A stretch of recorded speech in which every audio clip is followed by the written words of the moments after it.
claustro triestamental, con el objetivo de informar acerca del proceso que se nos viene, que es el plebiscito.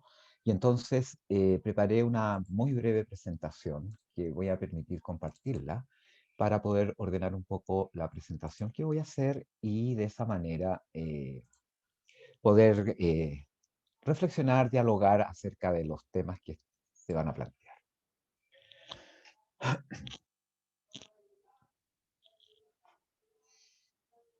De acuerdo.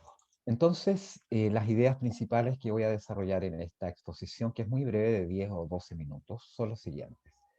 Me voy a referir al momento actual en el cual está el proceso de reforma de estatutos. En segundo lugar, voy a hablar sobre el plebiscito que tenemos el 1 de junio. Y finalmente me voy a referir al proceso de votación electrónica que está programado para esa fecha, para el 1 de junio, entre las 9 y las 16 horas. Si nosotros vemos el mapa de hitos que tiene el proceso de reforma de estatutos en la Universidad del Biobío, la Comisión Metodológica estableció 9 hitos dentro del proceso, que por cierto van del 1 al 9, y en este momento nos encontramos en el hito 6, socializando y difundiendo la propuesta de estatutos que trabajó la comisión redactora, eh, que se constituyó para tal efecto. De tal forma de que concluido este espacio de socialización y difusión, el martes 1 de junio de 2021, como hito 7, se realizará el plebiscito que vamos a comentar en esta oportunidad, mediante el cual la comunidad universitaria va a validar la propuesta. Como hito 8 se va a presentar al Consejo Académico y a la Junta Directiva, y finalmente en junio se espera que la propuesta sea enviada al Ministerio de Educación. Me va a referir un poquito a la estructura jurídica de la propuesta. Es necesario hacerlo porque voy a indicar algunas cosas respecto de ella. El título 1 se refiere a las disposiciones generales y tiene dos párrafos este título. El párrafo 1 referido a la naturaleza jurídica y domicilios de la universidad, que consigna los artículos que ustedes están leyendo. Después está el párrafo 2 referido a misión y principios, que consigna los artículos 4 y 5. El título 2 es del gobierno y organización de la universidad, que consta de 9 párrafos. El párrafo 1 del gobierno universitario con esos artículos, el párrafo 2 del Consejo Superior con los artículos que ustedes están viendo ahí, del 8 al 23, el párrafo 3 del rector o rectora, que consigna los artículos 24 al 28, y el párrafo 4 o cuarto del Consejo Universitario, que consigna los artículos del 29 al 40. Los puse en color magenta porque me voy a referir a la segmentación que por acuerdo de la Junta Directiva se va a realizar en el proceso, y son precisamente del título 2 y estos párrafos en particular lo que por acuerdo de Junta se deben someter a una validación segmentada dentro del proceso plebiscitario. El párrafo 5, normas comunes a los integrantes del Consejo Superior y del Consejo Universitario, consigna los artículos que ustedes están viendo ahí. El párrafo sexto de la Contraloría, artículos 44 al 53. Párrafo séptimo del prorector o prorectora, artículos del 54 al 56, perdón, de la Secretaría General, artículos 57 al 61, y el párrafo 9 de la Fiscalía, artículos 62 y 63. El título 3 es de la aseguramiento de la calidad y acreditación universitaria con los artículos 64 al 68. El título cuarto de la gestión y administración financiera, artículos 69 y 70. Disposiciones generales, artículos 71 al 73. Y disposiciones transitorias, que consignan los artículos transitorios del primero al séptimo. Dicho esto, pasemos a ver el proceso de votación y la segmentación de la propuesta. Y para eso yo tengo que hacer referencia necesariamente al acuerdo de la Junta Directiva que se hizo el día 3 de mayo de 2021. Y leyendo el acuerdo de la Junta Directiva yo creo que pensó en dos escenarios probables para poder continuar con el proceso de reforma de estatutos. El primer escenario es que no exista prórroga al plazo de presentación de los estatutos que vence el 5 de junio de este año. De tal forma de que la Junta Directiva se posicionó en ese escenario político en que no haya prórroga para presentar los estatutos al Ministerio de Educación, y en ese sentido el acuerdo indica que se suspende el plebiscito programado en principio para el 18 de mayo y le da la posibilidad al rector que pueda realizar todos los actos administrativos en el propósito entonces de postergar o de trasladar el plebiscito en principio fijado para el 18 de mayo al martes 1 de junio entre las 9 de la mañana y las 4 de la tarde. Ese es el horario definido como proceso de votación electrónica. Cerrado el plazo, se cierra la votación de tal forma de que hago un llamado entonces a incorporarse a la votación dentro de este lapso que está estipulado en el decreto correspondiente. Este plebiscito va a respetar la propuesta de la comisión redactora de manera íntegra. Lo único es que se van a segmentar aquellos párrafos que produjeron alguna discrepancia de opiniones al interior de la comunidad universitaria, que son los que yo resalté en color magenta en la diapositiva anterior y que reitero acá. Los 4 segmentos serían votar si se aprueba o se rechaza lo que propone la comisión redactora referido al Consejo Superior, referido al rector o rectora, al Consejo Universitario y después los demás contenidos de la propuesta. Entonces, el plebiscito consigna 4 votos distintos para que cada integrante de la comunidad universitaria vaya definiendo si aprueba o rechaza, repito, la propuesta de la comisión redactora en lo que se refiere al Consejo Superior, en lo que se refiere al rector o rectora, al Consejo Universitario y el resto de la propuesta. 4 validaciones segmentadas para el plebiscito del 1 de junio, perdón. La Junta Directiva, a través de su acuerdo, también estipula que si se rechaza uno o más de cualquiera de estos segmentos, la Junta Directiva no enviaría la propuesta de la comisión redactora y indica en el acuerdo que en la oportunidad, y según lo determine la ley, se aplicaría el decreto con fuerza de ley número 4 de 2019. Por contra, si se aprueban todas los segmentos, Consejo Superior, Rector, Consejo Universitario y el resto de la propuesta, la Junta Directiva se comprometió a enviar la propuesta al Ministerio de Educación. De tal forma de que en ese escenario tenemos una dicotomía. Si se rechaza una de las 4 segmentos, la propuesta en general no se envía al Ministerio de Educación y se aplicaría o se impondría el decreto con fuerza de ley número 4 del 2019. Y si no hay prórroga y se aprueban todos los segmentos, la Junta Directiva va a enviar la propuesta íntegra de la comisión redactora al Ministerio de Educación. Entonces, ¿qué va a decir cada voto segmentado? El voto 1 va a leerse aprueba o rechaza el contenido del párrafo segundo del título segundo sobre el Consejo Superior de la propuesta de modificación a los estatutos de la Universidad del Biobío. Y entonces la comunidad va a poder decir si aprueba, rechaza, si anula el voto o bien si vota en blanco. Tiene esas 4 alternativas: rechazo, apruebo, anular o bien votar en blanco. Y eso para todos los votos es lo mismo. Y eso entonces expondría el voto número 1. El voto 2 diría aprueba o rechaza el contenido del párrafo tercero del título segundo sobre el rector o rectora de la propuesta de modificación de los estatutos de la Universidad del Biobío, y aquí se procedería de la misma forma, es decir, cada integrante de la comunidad podría aprobar, podría rechazar, podría votar en blanco o podría anular este voto en particular. El voto 3 diría aprueba o rechaza el contenido del párrafo cuarto del título segundo sobre el Consejo Universitario de la propuesta de modificación a los estatutos de la Universidad del Biobío, y se repite lo mismo anterior. Finalmente, en el voto 4, se aprueba o rechaza el contenido de las demás disposiciones de la propuesta de modificación a los estatutos de la Universidad del Biobío. Entonces, el plebiscito se ha segmentado en esos 4 votos. Cada voto tiene las posibilidades de votación que acabo de explicar.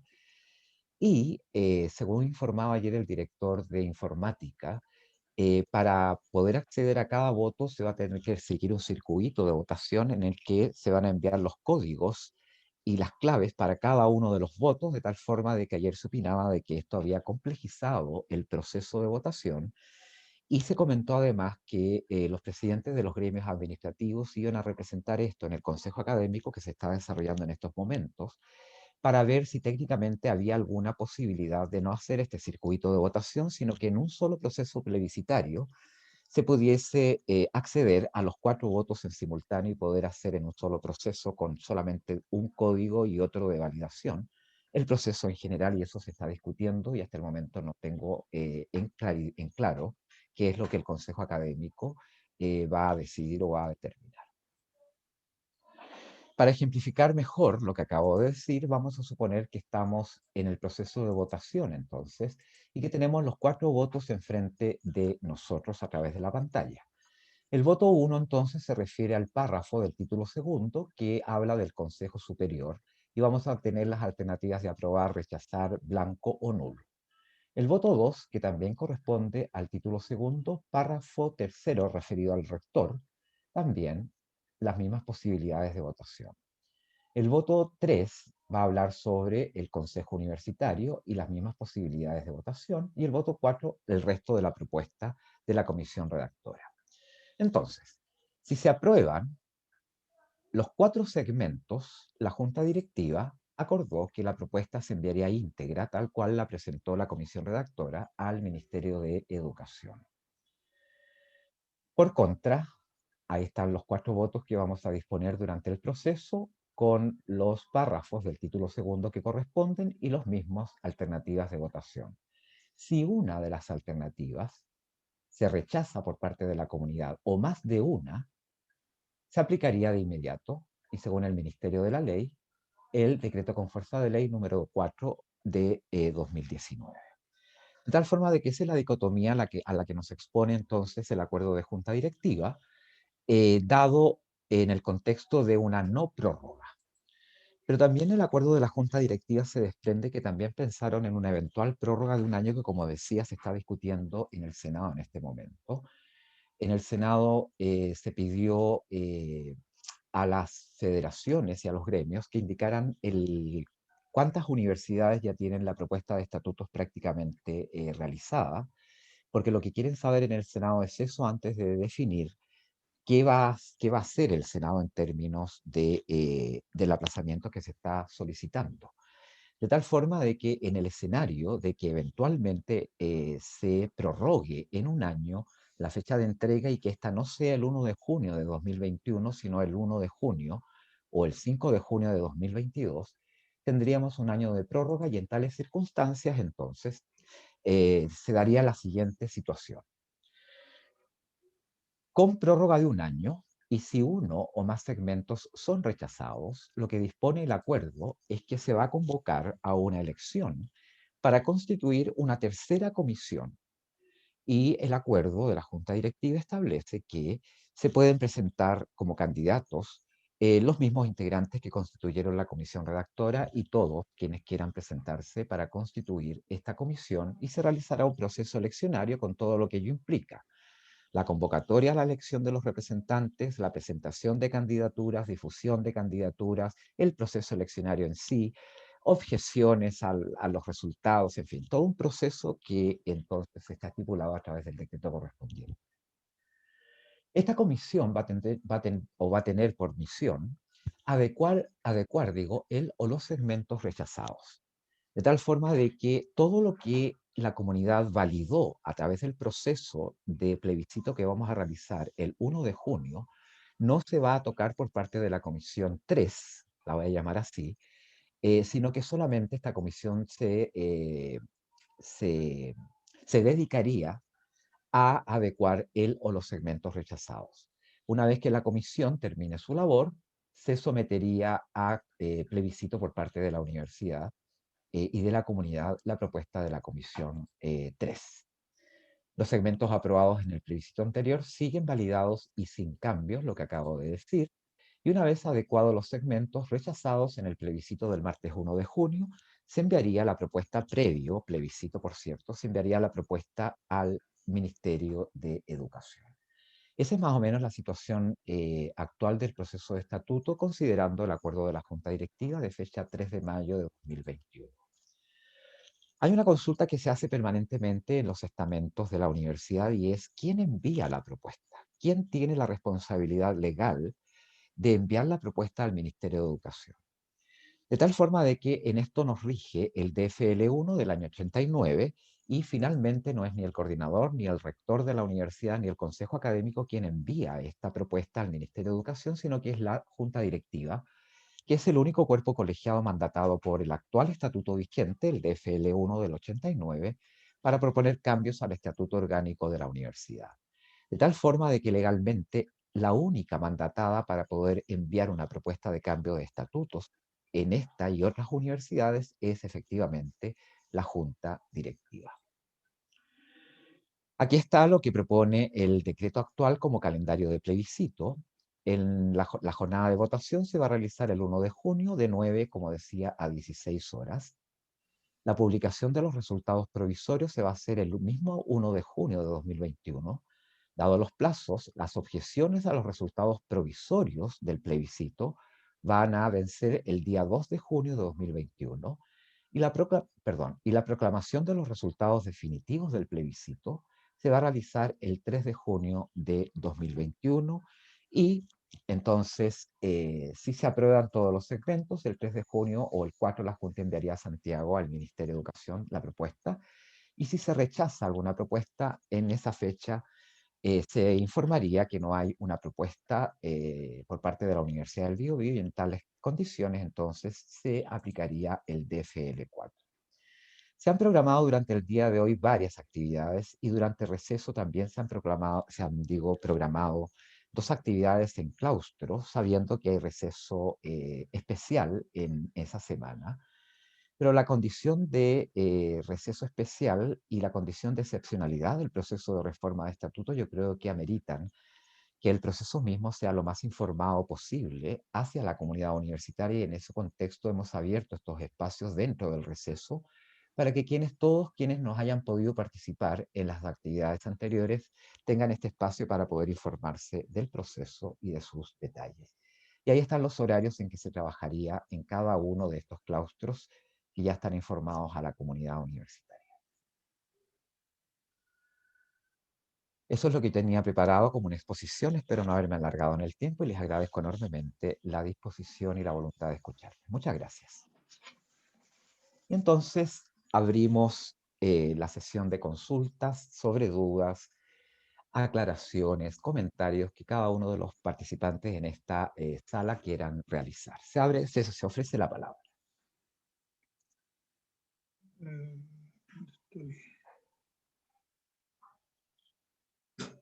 Usen la manito azul para solicitar la palabra de tal forma de ir manteniendo un orden en el otorgamiento de la misma.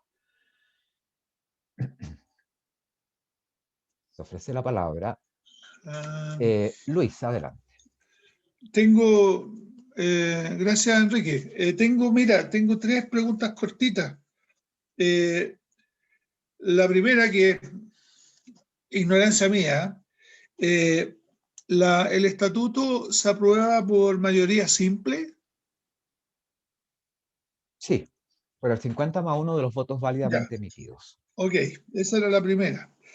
La segunda pregunta, respecto, digamos, la eventualidad que se rechazaran algunos de Segmentos. estos segmentos, ¿significa eso que al modificarse, en la eventual modificación, suponiendo que hubiera una extensión, qué sé yo, eso implica que también se podría estar modificando la estructura de la universidad? Por ejemplo, en el tema del prorector, supongamos. ¿Podría haber una modificación de que consideráramos que el prorector no debiera existir? O como lo he pensado, que pudieran haber un prorector aquí en Concepción y otro en Chillán. ¿Eso es posible Eh, dentro si de se la discusión? rechaza, si se rechaza alguno de los segmentos y no hay plazo, ya sabemos que a qué se expone la universidad. Está claro, pero Si, si lo si, hubiera. hay, si hubiera más plazo, el acuerdo de la Junta Directiva es que se mantienen íntegros la demás propuesta de la comisión redactora en términos de que la figura del prorector no está siendo cuestionada en validaciones segmentadas que se están proponiendo, de tal forma de que la figura del prorector, si se alarga el plazo, no debiera ser modificada, porque ya la Junta Directiva dice que todo lo que se valide en el plebiscito actual no debiera modificarse y solamente se modificarían los segmentos que fueron en alguna forma cuestionados Pero, y pero, que forman parte del acuerdo de la Junta Directiva. Sí, Luis, adelante. sí, no, pero por eso digo, entiendo yo que en uno de los segmentos esto se habla de consejo universitario, se habla de prorector, de rector incluso, de manera que en ese sentido podría haber una modificación, El si es que párrafo eso del no prorrector. estuviera aprobado. Sí, no quiero iniciar diálogos, Luis, pero el párrafo del prorector no está dentro de los segmentos cuestionados y que la Junta Directiva indica deben ser reanalizados. ¿Cuáles son estos? El Consejo Superior, en la figura del rector o rectora y el Consejo Universitario. Los demás segmentos o los demás párrafos del título segundo ¿Ya? no fueron objeto de críticas o de cuestionamiento de tal forma de que la Junta Directiva no los consignó dentro de sus segmentos a ser reestudiados. Ah, ok. Y por último, eh, una vez que esto esté aprobado, suponiendo que se aprueba el estatuto que está propuesto, digamos, en este minuto, Ujú. o que hubiera, se rechazara y eventualmente, ¿no es cierto?, se tuviera que imponer el estatuto, General, digamos, el del gobierno, digamos. el ¿Ya? Estatuto General se llama así. Sí, ok. ¿Cuán factible es o cuán fácil es, cuán difícil es de que eso después se pueda modificar? Porque yo Gracias, entiendo que Luis. se podría modificar, pero la pregunta es si eso va a depender mayoritariamente de la voluntad de la comunidad universitaria o más bien va a depender de la voluntad del gobierno. Yo diría, me voy a adelantar porque Pablo 6 está pidiendo la palabra, pero me voy a adelantar diciendo que dependería de ambas dos cosas simultáneamente. Pablo, tienes la palabra por si quieres agregar algún comentario. Gracias. Eh, Gracias, don Enrique. Sí, primero, una precisión a lo que planteaban respecto a la pregunta, por ejemplo, del prorector que estaba haciendo Luis. La verdad es que todo el estatuto está siendo sometido a validación. Por lo tanto, claro, lo que pasa es que el prorector, digamos que la parte del prorector está en el segmento resto del mundo, digamos, porque está segmentado en 4 votos. Consejo Superior, Rector, Consejo Universitario y todo el resto de la propuesta. Por lo tanto, si por ejemplo el segmento rechazado fuera todo el resto de la propuesta, donde está ahí la reglamentación del prorector, claro, ahí sí se podría efectivamente modificar esa parte, bueno, y todo el resto del segmento. Eso, o sea, a lo que me refiero es que todo, lo que pasa es que se especificó, efectivamente, la Junta Directiva dividió los otros 3, que era lo que había mayor discusión. Pero en caso de que esa parte, digamos, que es el segmento 4 o el voto 4, resultara rechazado, claro, eso significaría que todo eso debería Ya, ser sujeto de modificaciones. Eh, para precisar, digamos, la situación, porque sí, digamos, va a Mm. depender de qué es lo que es rechazado, lo que va a poder después ser vuelto a discutir. ¿Mm? ya. Por lo Pero es tanto, todo como un sí está la segmento, ¿verdad? posibilidad, claro, Claro, como un segmento. Todo como un claro, lo segmento. que O dice el sea, acuerdo lo que dice el acuerdo de la Junta es que lo que se va a volver a discutir es aquello que es rechazado. Lo que se aprueba, por ejemplo, si en esa parte se aprueba el voto 4, que es todo el resto del estatuto, ya, ya ninguna de esas partes podría volver a discutir. Entonces, ok. claro, en esa situación, el prorector, como está reglamentado en la propuesta del prorector o prorectora, no podría volver a discutirse por parte de la comisión que se elija. Entonces hay que ver el resultado. ¿Qué es lo que se rechaza? ¿Qué es lo que se aprueba? Lo que se rechaza puede volver a discutirse. Lo que se aprueba, la Junta ha dicho que se mantiene Ujú. Gracias, y Pablo. no se vuelve a discutir. Gracias. Y respecto de lo otro, bueno, la dificultad es, a ver, tanto y pasa también en esta modificación. Hay que entender que el proceso que nosotros estamos involucrados es un proceso para proponer al Estado de Chile una modificación de nuestros estatutos. Y es al Estado de Chile, no solamente al gobierno de turno, porque la aprobación de los estatutos de la Universidad del Estado se hace tanto por el Poder Legislativo como por el Poder Ejecutivo. O sea, hay participación, y en este proceso también, hay participación del Congreso y participación del Poder Ejecutivo. No sabemos exactamente cuál va a ser la dinámica que van a tener los dos, pero lo que hace la universidad es plantear una propuesta que obviamente, como toda propuesta, puede ser aprobada o rechazada por el Estado de Chile. Si se instala el Estatuto General, el DFL4, a partir del 6 de junio, porque nosotros no hemos hecho la propuesta, no hemos hecho ninguna propuesta, digamos, al Estado, la dificultad o no va a ser lo mismo. Se va a discutir internamente, la idea que sea más o menos, va a ser un proceso más o menos igual al que tuvimos ahora, o muy parecido, y se va de nuevo a proponer al Estado de Chile, con Congreso y gobierno de turno, la modificación que la universidad quiera. La dificultad, bueno, la estamos viendo. De partida hay una dificultad interna, digamos, de ponernos de acuerdo y de presentar una propuesta, y después una dificultad respecto de qué va a pasar en el Congreso y en el Poder Ejecutivo. Ahí, de hecho, ni los tiempos ni la dinámica que se vaya a tener afuera nosotros la controlamos, ¿no? Ahí no vamos a tener, salvo, digamos, la presión o la presión que se haga, o cómo sea la dinámica en ese momento, va a ser qué tan difícil o no. Pero la verdad es que eso no va a depender de nosotros. O sea, ciertamente una modificación, sea cualquier estatuto, si nosotros se aprueba el estatuto o la propuesta de ahora, y después se quiere modificar, va a ser exactamente lo mismo. O sea, se va a tener que hacer de nuevo el proceso, se va a tener que de nuevo hacer la propuesta que puede ser aprobada o rechazada.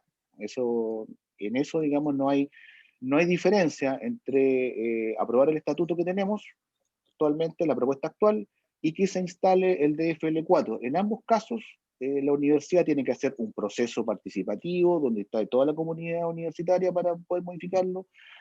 Tiene que ser aprobado por el Consejo Universitario, aprobado también por el Consejo Superior, y después propuesto a través del Ministerio de Educación al Estado, Congreso y Poder Ejecutivo. En eso la situación va a venir igual. Tiempos, los internos los podemos manejar más o menos.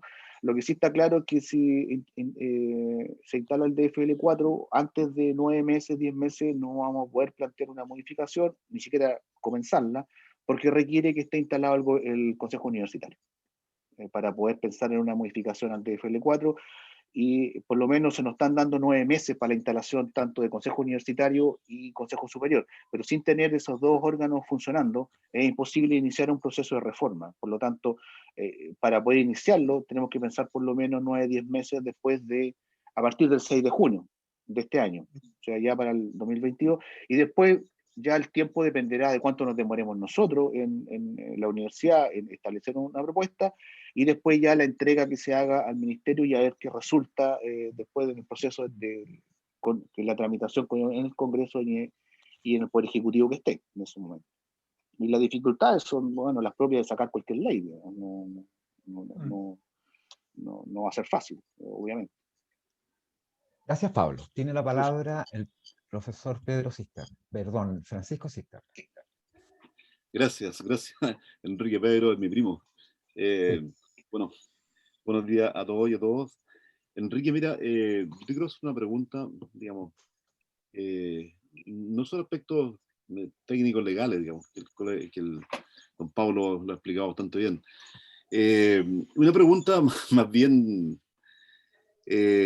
a ver, hubo una serie de observaciones que se hicieron a estos estatutos, que la hicimos tanto, yo estoy en Chillán, digamos, la hicimos tanto en la Asociación de Académicos de Chillán, como también en el claustro de la Facultad de Educación que hicimos la semana pasada. Y hemos hecho una serie de observaciones a algunos capítulos del estatuto. Uno de ellos tiene que ver con la finalidad de la universidad, ¿ya? Y voy a tomar, por ejemplo, un elemento que fue bastante observado en varias instancias que no está, por ejemplo, el tema de la libertad de cátedra dentro de los principios de la universidad. Y hay otros que nosotros sí hemos cuestionado porque nos parecen, digamos, que pueden llevar a mucha confusión y son difíciles de concretizar, como por ejemplo el concepto de ecología del saber. Y otras cosas más que también discutimos. Y entonces lo que yo te quiero preguntar, bueno, eh, la Junta Directiva aplazó la votación que era esta semana para el día 1 de junio. Eh, entonces yo lo que te quiero preguntar, ¿ha tenido algún efecto real en términos de introducir, de que este aplazamiento ha significado introducir alguna de las observaciones que se han hecho en los claustros de las facultades, la asociación de académicos? Y no voy a entrar en el tema de la declaración de los decanos porque eso, digamos, pertenece a algo muy específico que planteó ellos. ¿O simplemente ha sido un aplazamiento de plazo para cumplir con ciertas formalidades y un poco tranquilizar los ánimos? El pregunta es, ¿qué se ha introducido nuevo? ¿Para qué ha servido este aplazamiento en términos reales? Gracias, Eso, Francisco. Enrique. Gracias. Sí, el tema de la libertad de cátedra no se incluyó en estos estatutos, pero no obstante el principio de libertad de cátedra está en la ley 21094 y en otras leyes, de tal forma de que aun cuando la universidad en esta propuesta de estatutos no lo señale expresamente, por mandato de ley, hay libertad de cátedra dentro de la academia y definido en la propia ley 21094. Respecto de la ecología del saber, no soy quien para dar clases a un integrante de una facultad de educación y humanidades, pero sí voy a adelantar y voy a decir que la ecología del saber es una forma de conocimiento en la cual las personas consignan dentro de sus convicciones un respeto absoluto al otro como legítimo ser humano, y entonces la ecología del saber promueve ese entendimiento al interior de la comunidad universitaria, que yo creo que es interesante hacerlo, Francisco, porque creo yo y soy un convencido de que tenemos que aprender nuevas formas de interactuar entre nosotros, ya sea intraestamentalmente o interestamentalmente. Yo creo que las universidades del Estado de Chile en general, Francisco, si no cambian su forma de organización interna y sus formas de participación interna, yo digo, y me atrevo a aventurarme, que van a seguir en un estado de inestabilidad que hemos conocido durante estos últimos 30, 25, 30 años, con paralizaciones, con tomas de edificios, porque lo cierto, Francisco, si me preguntas, y en una respuesta muy objetiva y honesta, yo creo que la triestamentalidad de hoy no es una triestamentalidad real, porque soy uno de los que está convencido de que dado el actual contexto social que vive el país, y que la universidad no puede estar marginada a lo que está ocurriendo, pienso que no es oportuno tener representaciones que solamente tengan derecho a voz. En un momento, fíjate tú, dado el conflicto que producía la presencia no de los decanos en el Consejo Superior, se llegó a plantear incluso que los decanos podían participar en el Consejo Universitario, pero sin derecho a voto. Y yo fui el que dije que no me parecía bien esa propuesta, dado que en el estado actual yo creo que no es viable tener a personas sentadas como objetos y no como sujetos de definiciones al interior de lo que pueda definir la comunidad universitaria.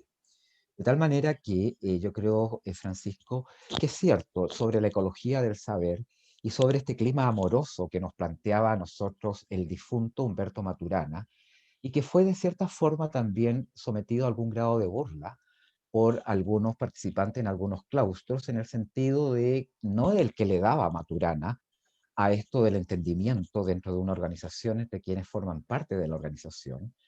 La comisión decidió sacar el concepto del clima amoroso por esa mala comprensión que se tenía del concepto y lo eliminó.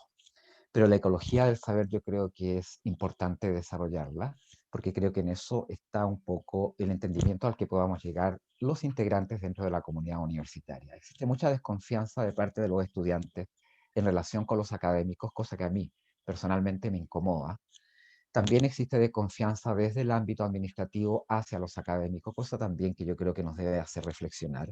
Y cuando yo digo que tenemos que crear, que cultivar, que desarrollar una cultura de mayor participación, de respeto, en fin, yo creo que a eso propende en definitiva la ecología del saber. Y, y me voy a permitir decir que cuando se incorporó esto, yo fui uno de los que, sin tener derecho a voto, manifesté mi opinión al interior de la comisión en el sentido de que me parecía absolutamente viable iniciar entonces un trabajo interno, cultural y de cambio respecto de lo que vivimos actualmente.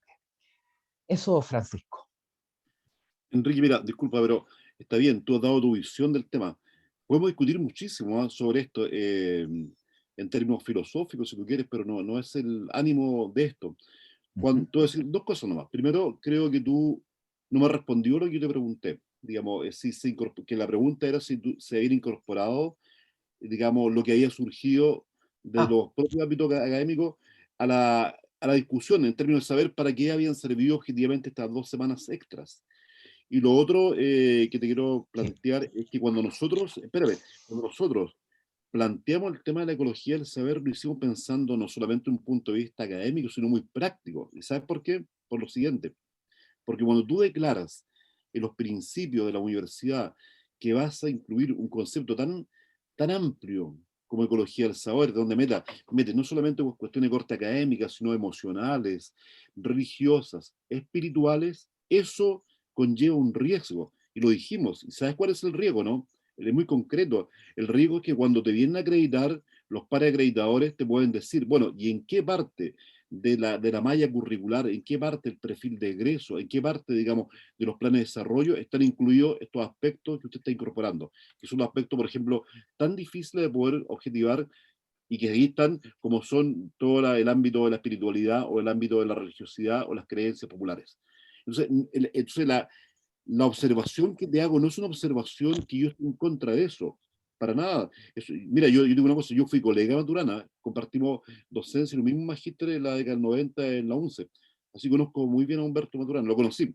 Y hay cosas que comparto y cosas que no, pero la pregunta nuestra tenía que ver cómo, porque nos puede significar un riesgo de incorporar cuestiones ambiguas que después nos pueden pasar la cuenta.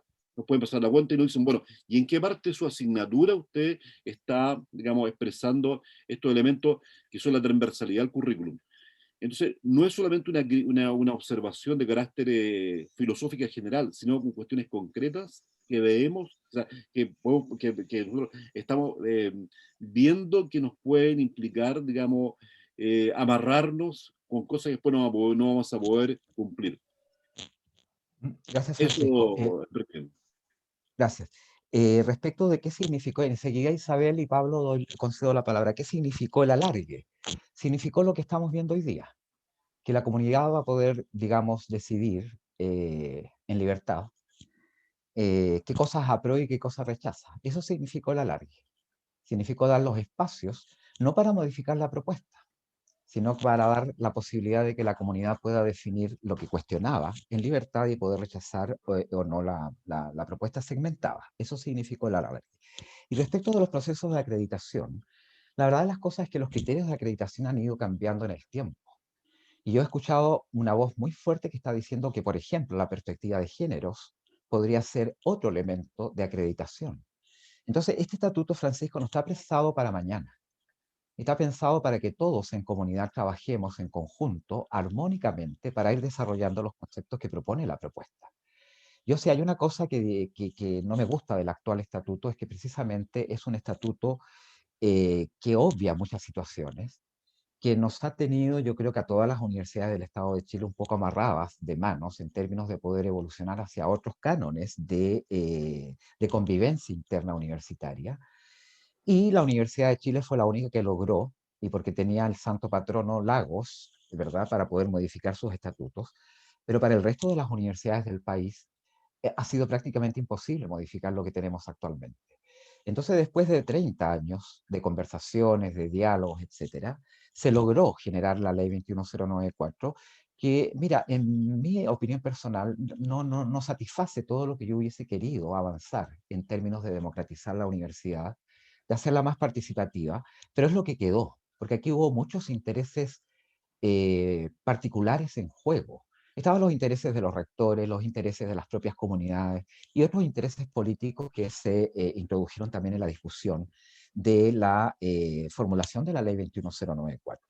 De tal forma que yo creo que tenemos que trabajar, Francisco, mancomunadamente en términos de ir generando espacios para desarrollar desde un punto de vista formativo en nuevas perspectivas hacia el alumnado de la universidad. Es lo que puedo responder. Isabel tiene la palabra.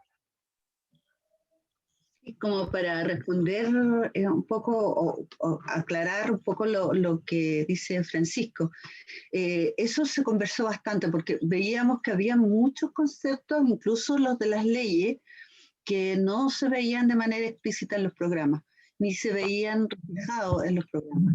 Cualquier estatuto y cualquier declaración de principios que pudiese tener la universidad o que tienen las universidades, no necesariamente se ven en los programas, por lo tanto, en cualquier situación es necesario realizar y revisar, ¿verdad?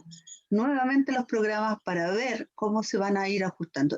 Y va a ser necesario hacerlo porque ya los nuevos principios, ¿verdad? Tanto de inclusión, por ejemplo, los principios que tienen que ver con la necesidad de interculturalidad, que son ya de ley, y no solamente declarados por este estatuto, sino que están en la ley, en las leyes, tienen que verse ya reflejados. Entonces, este concepto de ecología del saber, sabes que conversándolo y viéndolo bien, no está tan ajeno a lo que actualmente muchas carreras ya hacen.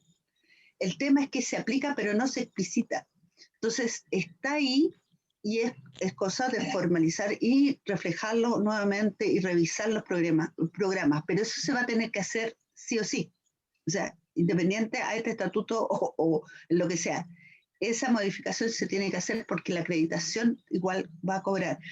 El concepto de ecología del saber, por ejemplo, se aplica mucho en arquitectura, por decirlo de una manera, cuando van a trabajar con los barrios, mucho en psicología, ¿verdad? Mucho y en muchas carreras. Cada vez que se hace una actividad, cada vez que incluso se considera la recepción de alumnos, ¿verdad? Que tienen algún tipo de diferencia, que sea cultural, porque vienen de la ruralidad o entonces debería haber explicitarse, debería ser claro ahí. Y fue uno de los conceptos que se conversó bastante, porque además nació del seno de las consultas y de los foros. Lo que pasa es que eran palabras sueltas, ¿verdad?, que se reflejaban en ciertos conceptos, y esta ecología del saber lo que hizo fue unificar todas esas palabras que se fueron declarando. O sea, las encerró en un gran concepto. Lo mismo que pasó con los derechos humanos y pasó. Entonces, estaba ahí, el concepto de libertad está por ley, no es así, ¿ya? Entonces, se fueron encapsulando en estos grandes conceptos. Eso fue más o menos lo que se hizo. Gracias, Isabel. Un saludo a Isabel. Aprovecho de saludarte. Isabel ella fue integrante de la comisión redactora, así es que le agradezco que esté presente. Sigue ofrecida la palabra.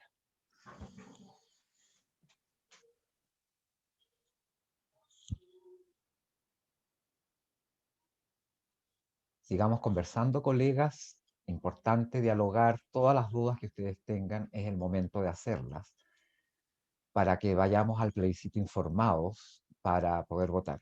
Se sugería en algún momento, mientras hay peticiones de palabra, voy a conversar que se sugería que se escribieran los textos que se iban a someter a segmentación. Y la dificultad de eso es que incorporar 33 artículos dentro del voto es prácticamente no viable. De tal forma que mi sugerencia es que cada uno de los integrantes de la comunidad vaya al plebiscito habiendo leído la propuesta de estatutos y con una definición sobre si desea aprobar o rechazar la propuesta. Y en ese sentido yo creo que es necesario tener una información previa, y ese es el sentido precisamente de estos claustros, de informar a la mayor cantidad de integrantes de la comunidad para que podamos ir todos al proceso de manera informada. Tiene la palabra José Sandoval. Hola a todos y todas, buenas tardes ya, sí. Mira, mi pregunta tal vez es bien básica y tal vez ya ha sido respondido en otras instancias, pero tiene que ver tal vez con una diferencia entre el estatuto tipo y el estatuto que de alguna manera está en votación. Tal vez si se puede hacer una pequeña síntesis de eso. Vuelvo a repetir, tal vez estuvo en la reunión, pero me gustaría tal vez tener esa idea en términos de que ahora está la posibilidad de poder preguntar directamente a quienes están llevando esto a cabo. Eso. Gracias, José. Yo voy a hacer un adelanto de una respuesta y después posiblemente Carlos Maturana o Pablo Saiz pueden complementar lo que yo pueda indicar previamente.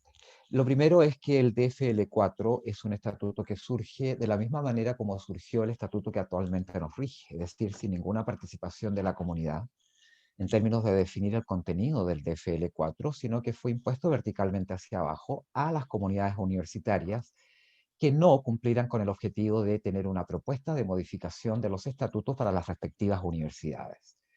Nosotros tenemos una propuesta y en ese sentido la comisión redactora cumplió con la misión que tenía por decreto de presentar al rector una propuesta de modificación de estatuto, de tal manera de que ese objetivo la comisión redactora lo cumplió. Muchas personas han manifestado públicamente su interés en que se aplique el DFL4. Y además de la consideración que hago anteriormente, que es un estatuto impuesto verticalmente y que no ha consignado participación de las comunidades universitarias, yo creo que esa es la crítica más fuerte que desde todas las comunidades se están estableciendo para la imposición de este decreto con fuerza de ley. Por otro lado, yo creo que se postergarían por un largo plazo por lo difícil de modificar una ley que implica el Parlamento, que implica el Ejecutivo y que implica además un acuerdo de la propia comunidad universitaria de querer modificar las estructuras. De tal manera de que la imposición del DFL4 significaría un tiempo bastante largo para poder eventualmente incorporar algunas modificaciones al propio decreto, porque un decreto con fuerza de ley se cambia por otro decreto con fuerza de ley o por una ley.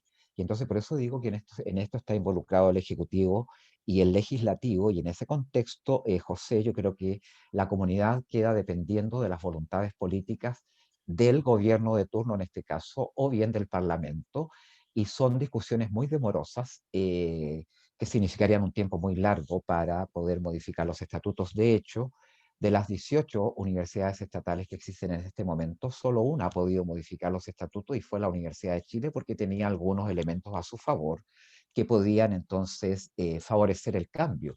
Y el hecho a favor que tenían era que el presidente Lagos era el patrono de la universidad en ese momento y por supuesto que apoyó todo el cambio estatutario de la Universidad de Chile, que a juicio mío tampoco es un reflejo de una máxima democracia al interior de las comunidades universitarias. Por otro lado, toda la perspectiva de género, la perspectiva de inclusión, aun cuando están como mandato de ley, también se tendrían que postergar porque el DFL4 no habla nada de eso, de tal forma de que todos los aspectos que yo estoy indicando quedarían postergados para una modificación a ese decreto con fuerza de ley, que indudablemente postergaría, digo yo, el clamor de la comunidad universitaria de mayor participación, de consideración de género, paridad de género, los cuerpos colegiados, etcétera. Discapacidad, interculturalidad, en fin. Todo eso se postergaría, ¿verdad? Por algún tiempo. No sé si Carlos Maturana o Pablo Saiz quieran complementar antes de dar la palabra a Rafael Farías.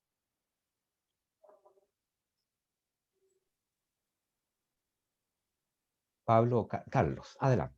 Don Enrique, muchas gracias. En realidad no es fácil hacer un resumen, ¿eh? Porque el DFL4 lo que hace es establecer una norma instrumental para el caso en que las universidades no logren armar sus propios estatutos. Entonces, es muy básica en el sentido que lo que pretende es fundamentalmente reproducir los elementos estructurales de la ley 21094. Si ustedes se fijan, no tiene declaración de principio, solamente están los de la ley, de las leyes que los contienen. Y se entiende aplicable. En el caso nuestro, no recoge nuestra particularidad de la birregionalidad, que es la única universidad que lo tiene, por lo tanto el estatuto no lo puede recoger. Es un estatuto que está pensado para las universidades que solo están asentadas en una región, como domicilio principal.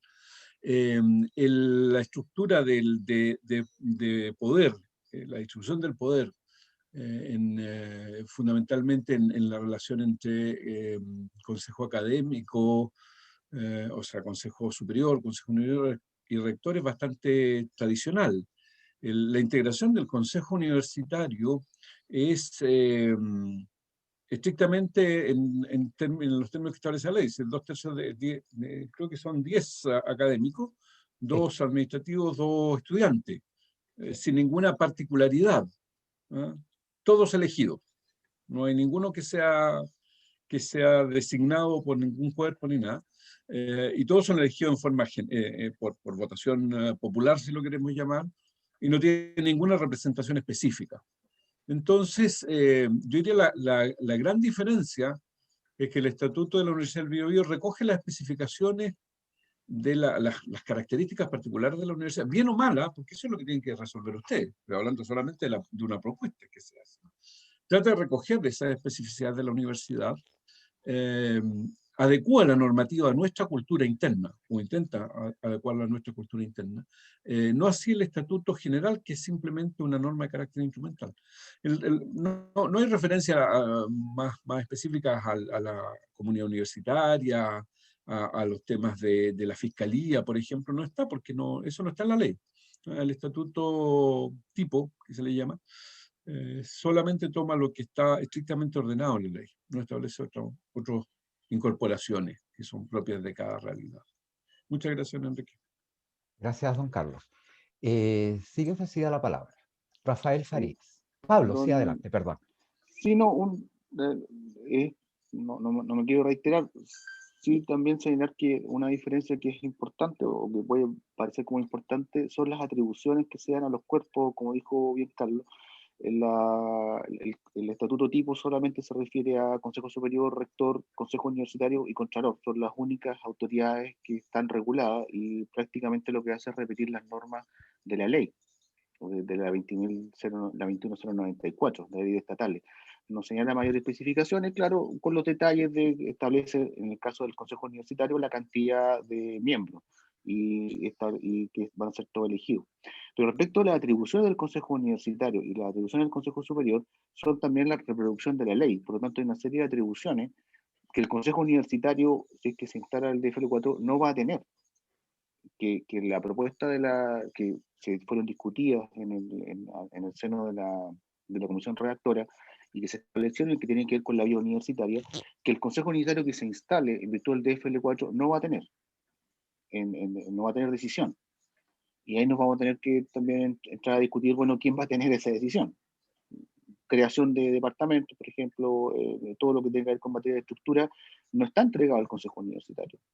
Tampoco está entregado al Consejo Superior. Ahí vamos a tener que determinar todas esas atribuciones que van a quedar en el aire, porque obviamente la ley ni el DFL4 la establecieron. Vamos a tener que ahí entrar a establecer cuál va a ser la autoridad universitaria que va a tener que hacerse cargo de ello. La creación de programas, los programas académicos, por ejemplo. Toda la creación, modificación de programas académicos. El DFL4 no se refiere cuál es la autoridad que los establece. Señala que el Consejo Universitario va a aprobar los reglamentos que correspondientes al quehacer institucional, o sea, administrativo y académico que correspondan y que señalen los estatutos. Por lo tanto, ahí vamos a tener que estar en el juego de interpretación de a qué se refiere. Eso también es parte, digamos, del hecho de que el DFL4 sea un cuerpo muy genérico y que está pensado para todas las universidades del Estado, no para la universidad. Obviamente no son cosas que sean insalvables, pero va a tener esas dificultades, digamos, en la implementación. Gracias, don Andrés. Gracias, Pablo, a ti. Tiene la palabra Rafael Farías. Hola, muy buenas. A ver, buenas tardes ya. Sí. Primero que nada, presentarme, yo soy Rafael Farías, soy intérprete, actualmente soy personal administrativo a honorario. Soy intérprete de lengua de señas para los estudiantes sordos y estoy de parte del programa PIESDI. O sea, pertenezco al programa PIESDI que trabaja para una mayor inclusión, especialista en discapacidad. Entonces mi tema está como un poco referido a esa área. Porque, o sea, sí, me genera como una duda, cómo garantizar o cómo estos estatutos, la redacción de estos nuevos estatutos garantiza que el tema de la discapacidad sea vista como un área transversal, es decir, por lo menos en mi caso, yo estoy para asegurar el derecho a la información y la comunicación de las personas sordas en el aula de clase. Sí, entonces en esa aula de clase donde hay una persona sorda, chévere, estoy yo. Pero, o sea, ¿cómo se garantiza que si, por ejemplo, el día de mañana hay un profesor sordo, que ese profesor también, o un personal administrativo, o cualquiera dentro de la estructura de la universidad, tenga esa accesibilidad, que sea por lo menos el intérprete de lengua de señas? Pero ahí yo me estoy refiriendo a la comunidad sorda.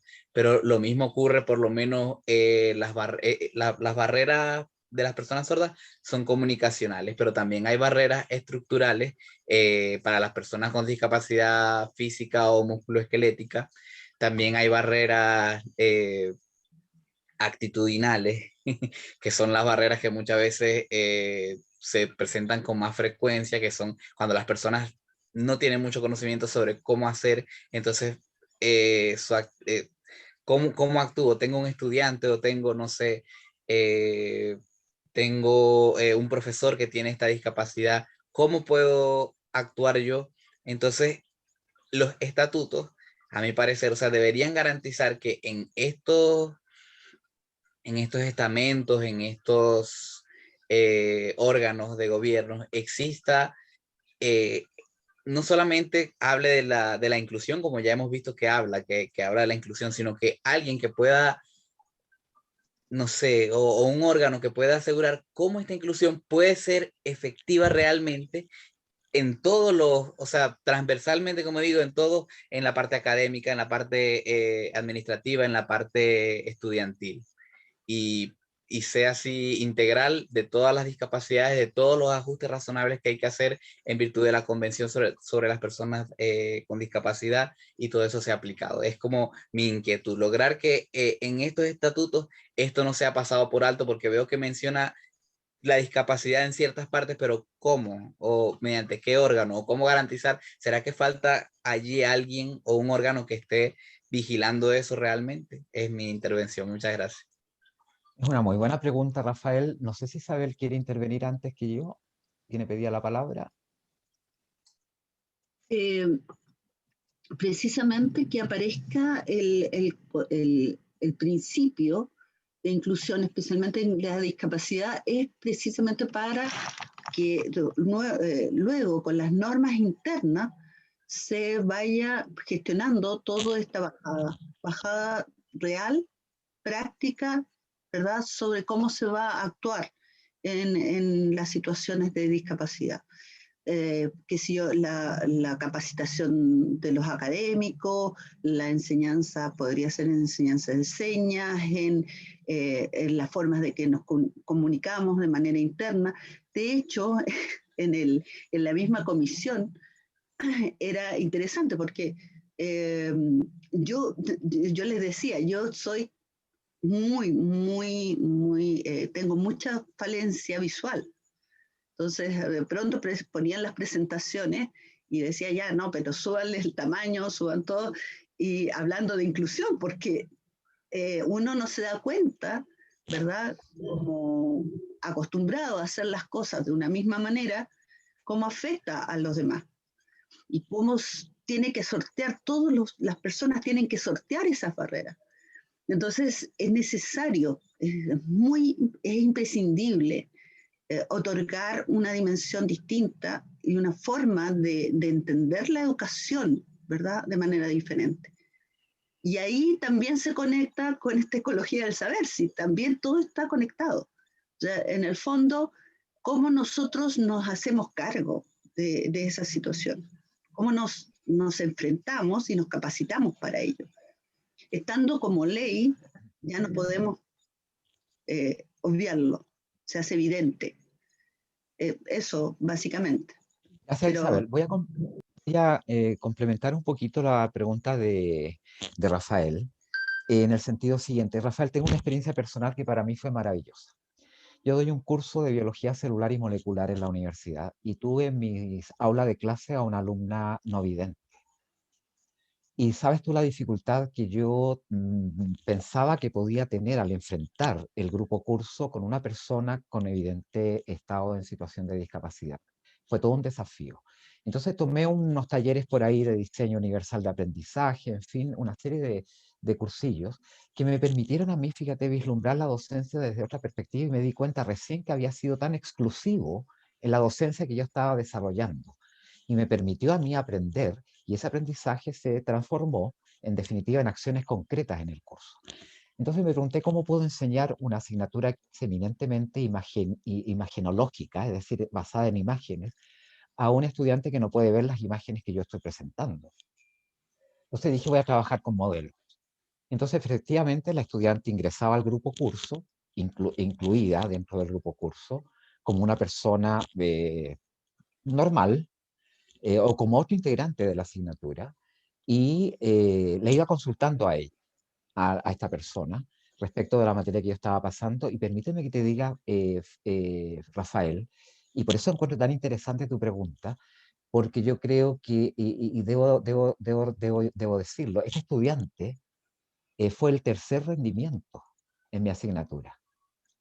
Y no solamente eso, claro, tuvimos que adecuar en braille los certámenes y afortunadamente la PSD tenía la posibilidad de hacerlo. Se adecuaron los tiempos para que esta persona pudiera responder y resultó que fue el tercer mejor rendimiento. Entonces eso también fue un aprendizaje para el grupo curso, que tenía todos sus sentidos funcionando, entre comillas, normalmente y que tuvieron rendimientos más bajos que el estudiante que comento. Quiero cederle la palabra a Marcela Vidal a continuación porque hacía unos comentarios bien interesantes sobre el chat y que van a ayudar a Rafael también a esclarecer un poquito más la consulta que hace. Adelante, Marcela. Gracias, Enrique. Buenas tardes a todos, a todas, Rafael. En el chat he puesto 2 acciones concretas. Por supuesto, están en nuestros principios, en nuestra misión cuando lo escribimos, lo propusimos, pero en el artículo 25, en el numeral 16, sobre las funciones del rector, está que formule al inicio de su periodo, dice, la política de inclusión de la universidad en materias de género, diversidad sexual, interculturalidad y discapacidad, y dar cuenta anual al Consejo Universitario de la implementación y de los resultados. Eso fue una de las cosas importantes que se discutieron como una función del rector o rectora para hacer esto una realidad. Y por otra parte, si tú te vas a al artículo 29, letra H, en la conformación del Consejo Universitario, se propuso, está propuesto ahí que exista un cupo para un académico o académica que represente las temáticas vinculadas con género, discapacidad e interculturalidad, elegido por el estamento académico de la universidad. Eso también es una acción concreta que tratamos de dejar plasmada en este cuerpo colegiado.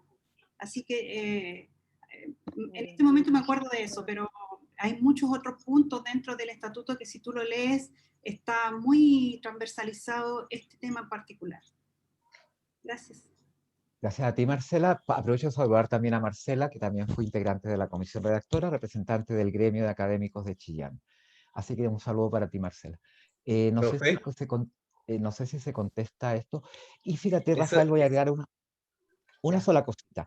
Esa representación que incluye personas en situación de discapacidad va a ser, digamos, sobre la base de un proceso eleccionario y la persona que ocupe el cargo va a tener que tener alguna experiencia demostrable en trabajos con personas en situación de discapacidad. Y esto tiene una proyección enorme, desde cómo comunicamos y difundimos lo que está ocurriendo en la universidad y de hecho la Dirección General de Comunicación Estratégica. Y si tú miras, la propuesta de reforma de estatuto tiene un link de accesibilidad en que las personas pueden aumentar el tamaño de la letra, en fin, pueden recurrir a la técnica para mejorar la visibilización del escrito, de tal forma de que esto tiene repercusiones interesantes para la universidad. Profe, yo iba a decir muchas gracias a la profesora Marcela, a usted también por su respuesta. Sí, yo he comprendido y en verdad que sí había visto esas temáticas, pero precisamente allí me generan como ciertas dudas porque por lo menos cuando se coloca como función del rector formular la política de inclusión, entonces, o sea, ¿qué va a garantizar que esa política de inclusión responda a las necesidades de estos profesores, de este personal administrativo y de estos estudiantes que tienen discapacidad? Y respecto al otro artículo también, o sea, por lo menos dice que va a haber un representante por género, equidad y inclusión y discapacidad. Pero entonces, o sea, por lo menos sabemos, yo en particular he visto muy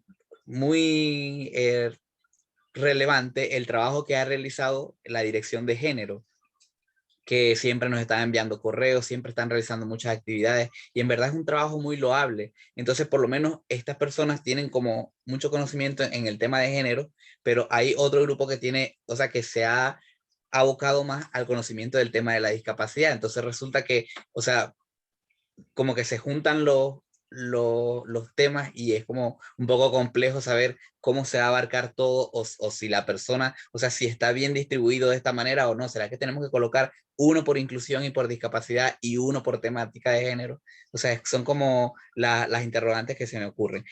Me llama la atención que la profesora Gilda tenía la mano levantada, que también es una de nuestras profesoras que vive esta temática de la discapacidad. Entonces, también quería saber su opinión. Y muchas gracias por esta oportunidad. Gracias a ti, Rafael. Gilda, adelante.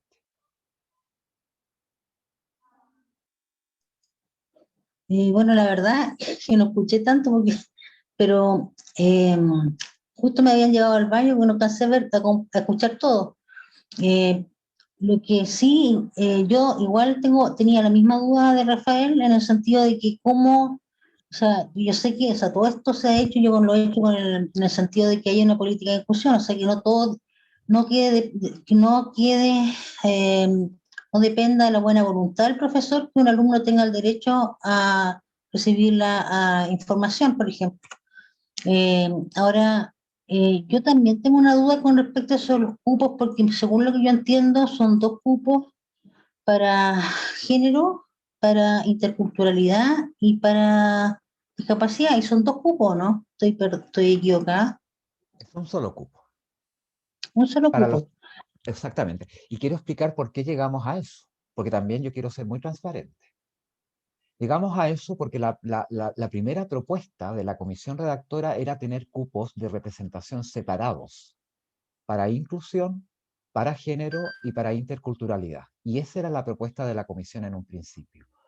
Cuando se supo esto en la comunidad universitaria, los decanos se dieron cuenta de que querían participar en la constitución del Consejo Universitario y presionaron para que eso fuese así, porque ellos sentían o sienten que por derecho propio ellos deben estar en el Consejo Universitario.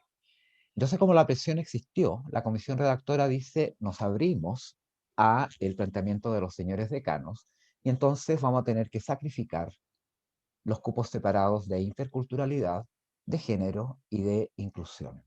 Y esa fue la definición y el por qué la comisión tomó esa determinación, y quiero ser muy claro de que eso ocurrió tal como lo estoy relatando. De tal forma de que la comisión en principio tenía la iniciativa de presentar cupos separados para constituir el Consejo Universitario, porque entendemos, Rafael y Gilda, que es un tema particular, de dominio técnico particular.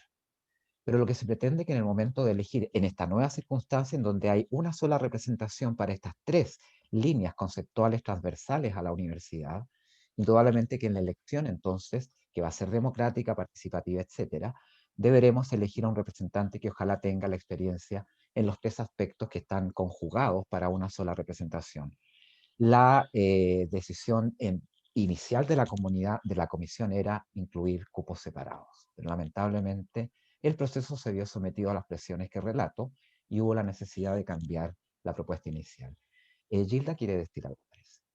Bueno, la solución es que si los 6 decanos tienen que estar en el Consejo Universitario, se debe exigir que uno de los decanos tenga situación de discapacidad. Sí, también puede ser. Esa es la respuesta lógica, ¿o no? Sí, sí.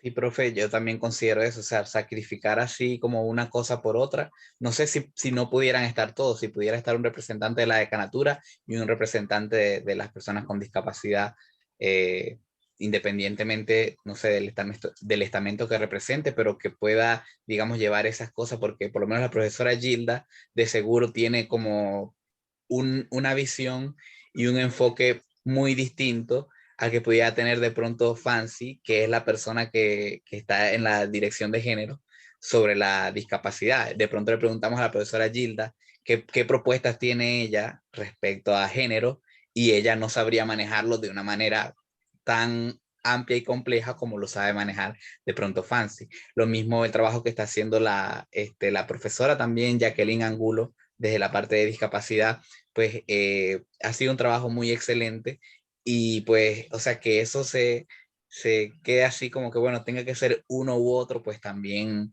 o sea, no sé si entonces sería la solución hacer esta misma presión que realizaron los decanos, porque, o sea, también dentro del gremio de estudiantes, dentro del gremio de profesores, dentro del gremio administrativo, si hay este clamor, como usted mencionaba anteriormente, de que exista este tema de la discapacidad, entonces, ¿es un tema de falta de presión o sea, cómo adecuamos esta realidad? Sí, No, mira, no quiero- la sí, última para adelante, que... Gilda. Sí, sí, sí, Ya, adelante. bueno, primera cosa, Fancy,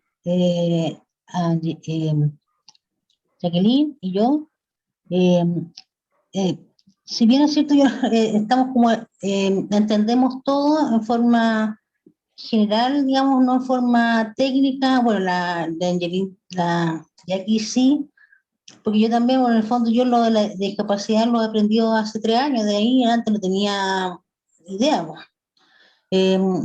Y la verdad es que tanto Fancy como yo pienso que pensamos en forma muy similar, porque esta es una cuestión de derechos humanos, y los derechos humanos son transversales a todas las situaciones como todas las personas. Entonces, claro, puede quizás existir una persona que puede tratar de verlo de un tronco común, digamos, que sería la persona individual, su derecho humano, y todo, digamos, enfocado en valores humanos también. O sea, la parte técnica es importante, pero, digamos, convencerse de que esto es un problema de, digamos, esta es una situación de derechos humanos, es mucho más importante que la parte técnica, que tiene que estar... eh, donde se tiene que sentir eso, digamos. No sé, Gracias, Gilda. mi opinión. Sí, yo no sé, está Marcela presente porque en realidad se hicieron, yo creo, no sé si me equivoco, Marcela, o 10 propuestas de consejos universitarios distintas. No sé, tú tienes mejor relación de datos que yo en ese sentido, Marcela. Uf, Y fuimos en realidad adecuando según las opiniones que recibíamos de los claustros, de las encuestas, en fin. Y fue complejo, Rafael, fue muy complejo poder resolver el tema. La comisión tomó muchas sesiones para poder, y contábamos con la asistencia técnica de Jacqueline, que era representante del gremio, pero en su condición de coordinadora de la unidad PSD, ella dio sus opiniones y en fin. Marcela, 16 versiones diferentes que 16 versiones. variaron entre 16 personas y 30. Pasamos por 27, 24, 21, o sea, 18, 21, 24, 27 y 30. Y de esas 16 versiones, la número 16 es la que está en la propuesta de estatutos. Tras escuchar a todos los actores y actoras de la comunidad. Sigue ofrecida la palabra.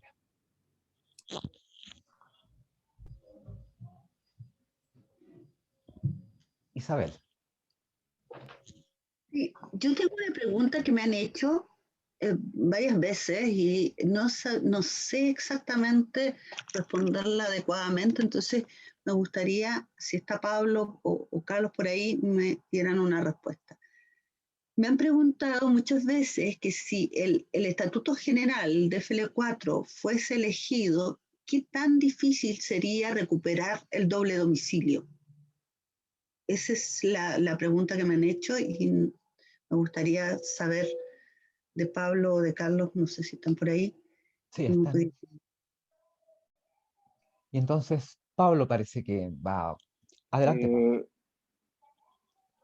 La verdad, recuperar el doble domicilio, si es que se instala el DFL4, en realidad no se va a recuperar porque quiere decir que nunca lo tuvimos, y seguiría siendo el domicilio de Concepción. Eso implica la modificación del estatuto, o sea, seguir el...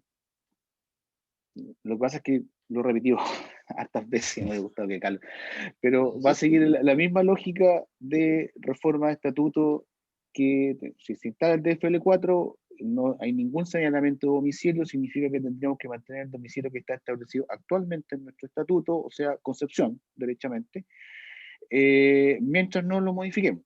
Y eso significa una modificación de estatuto, o sea, instalar consejo universitario, consejo superior, iniciar el proceso de discusión interna de nuestra modificación estatutaria y después entregar esta propuesta al Estado de Chile Otra para... ley.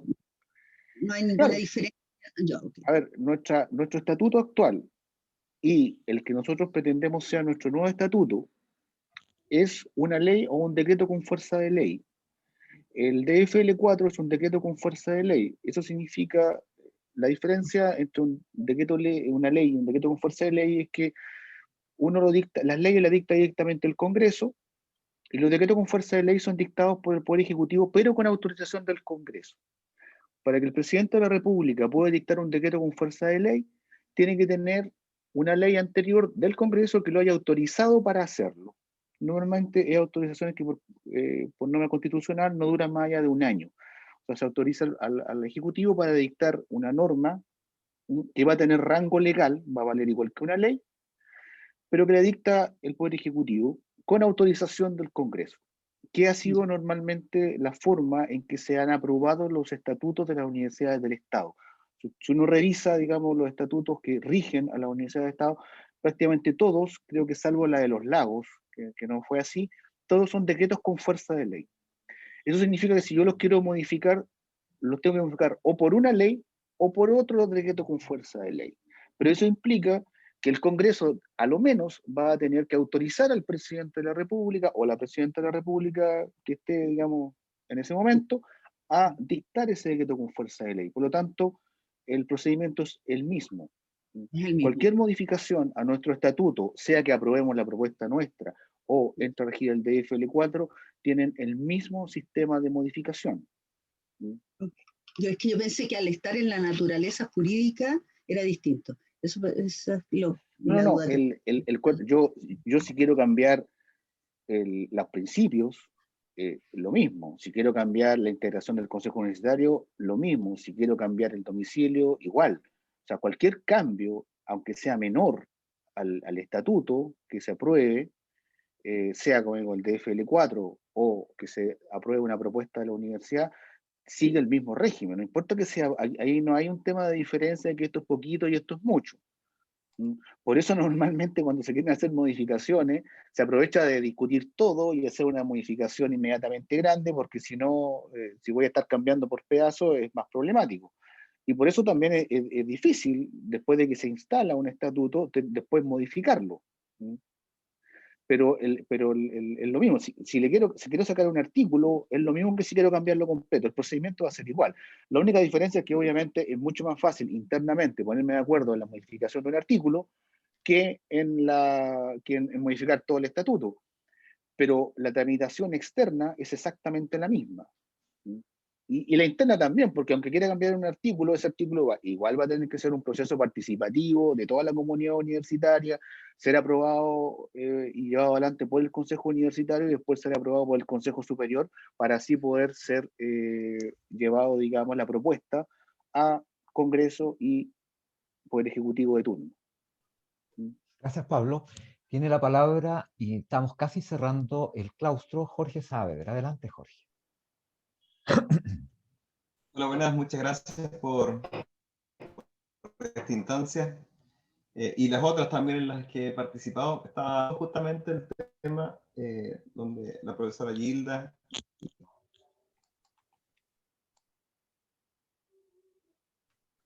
Aló. Parece que perdió el audio, Jorge.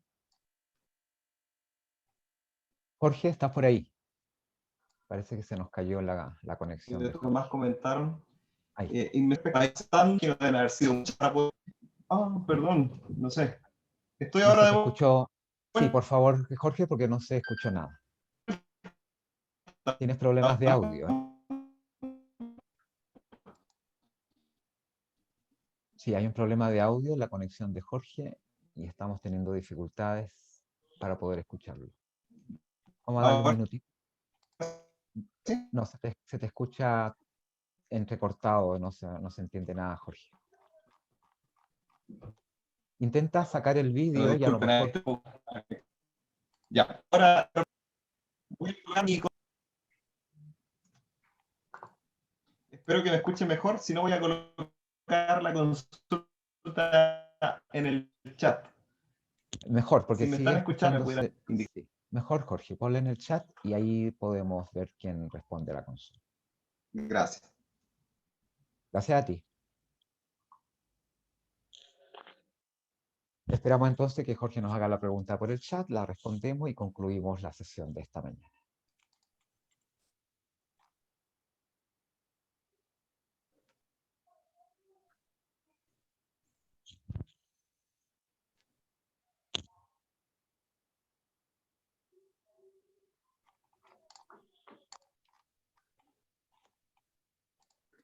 Don Enrique, Sí.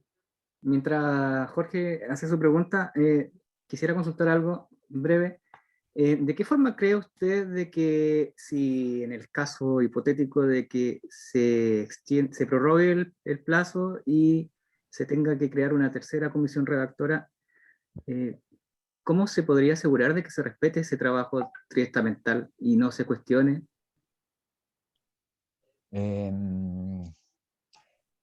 Sí, por acuerdo de la Junta Directiva, todo lo que salga aprobado en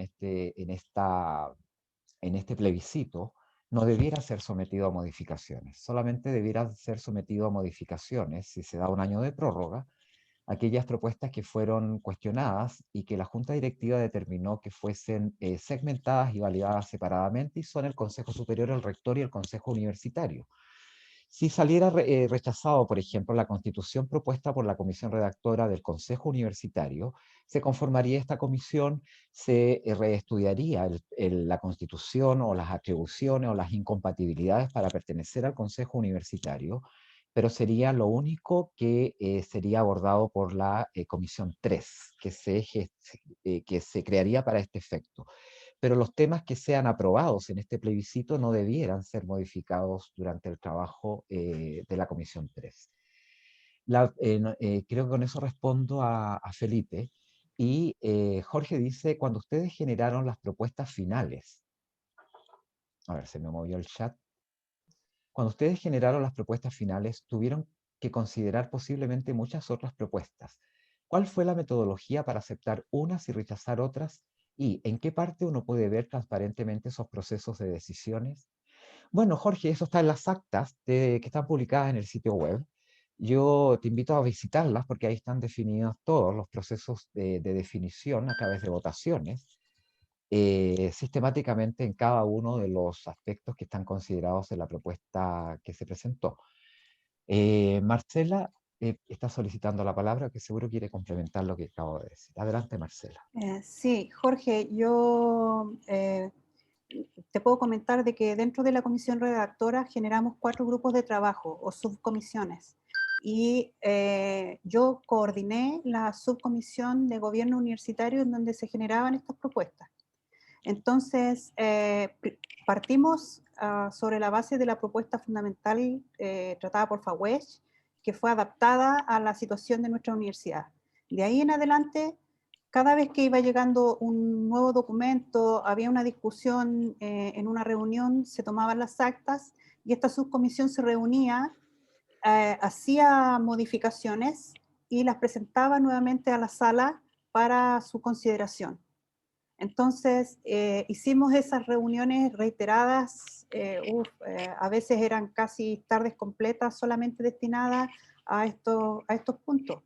Entonces, como dice Enrique, tú puedes ver las actas. También hay en el Drive, hay mucha documentación sobre más de 30 documentos de la subcomisión de gobierno universitario, en donde puedes encontrar todos los documentos y las diapositivas y las presentaciones de todo tipo que llevaron a las conclusiones. Cada vez que salía una consulta nueva, hay un ruido ahí, cada vez que salía una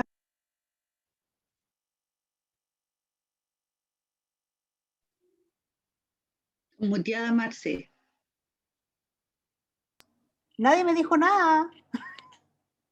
Desde cada vez que salía, ahí quedó. Ah, buena. La resumo. Coordiné la subcomisión de gobierno universitario. En ese marco tuvimos, cada vez que surgía un acta o surgía un informe de un claustro o llegaba una consulta con un informe, nosotros como subcomisión nos reuníamos y hacíamos la modificación. Esta subcomisión siempre se dedicó a generar documentos de trabajo. Nosotros no tomábamos decisiones al interior de nuestra subcomisión. Nosotros solamente tomábamos los documentos disponibles, hacíamos una propuesta y la llevábamos a la comisión y ahí se discutía. Al finalizar casi ya digamos las propuestas generales, ya se hacían las modificaciones en sala y ahí ya puedes pedir los audios. Tú puedes pedir los audios o los videos de la reunión porque después las modificaciones de cada una de estas ideas se iba haciendo en sala. Entonces, cada persona me iba indicando, tienes que sacar esto porque el acta de tal fecha dice tal cosa. Pone aquí, cambia el nombre, sube, baja. Entonces, también otra de las vías fue que muchas de estas informaciones se bajaron a las bases. O sea, cuando habían ciertos puntos que eran que las consultas generales no abarcaban, pero que no podíamos tomar una decisión, entonces se daba un plazo de una semana para que cada comisionado o comisionada llegara a las bases y pudiera difundir entre estas personas la consulta pequeña que se estaba haciendo y luego se incorporaba nuevamente en estas representaciones. Así que se hicieron multifocales, multifactoriales, por eso llevamos tantas ideas, o sea, a partir de 18, pasar por 21, 24, sacar una representación, poner territoriales, poner a todos los decanos, sacarlos a todos, después no, vamos con decanos más representantes, paridad de género, ya no queremos paridad de género, o sea, fue una cosa no fácil. Gracias, Marcela. Marcela, Bueno, muchas no hay más gracias. preguntas. Muchas gracias a ti también, Jorge, por la consulta. Estamos en el tiempo, el sistema me está avisando que ya no tengo tiempo para continuar con la reunión. Yo les agradezco la asistencia, la disposición a escuchar, a dialogar, a reflexionar en un marco de absoluto respeto, y yo valoro muchísimo eso. Agradezco la disposición a participar y nos veríamos en cualquier otra oportunidad.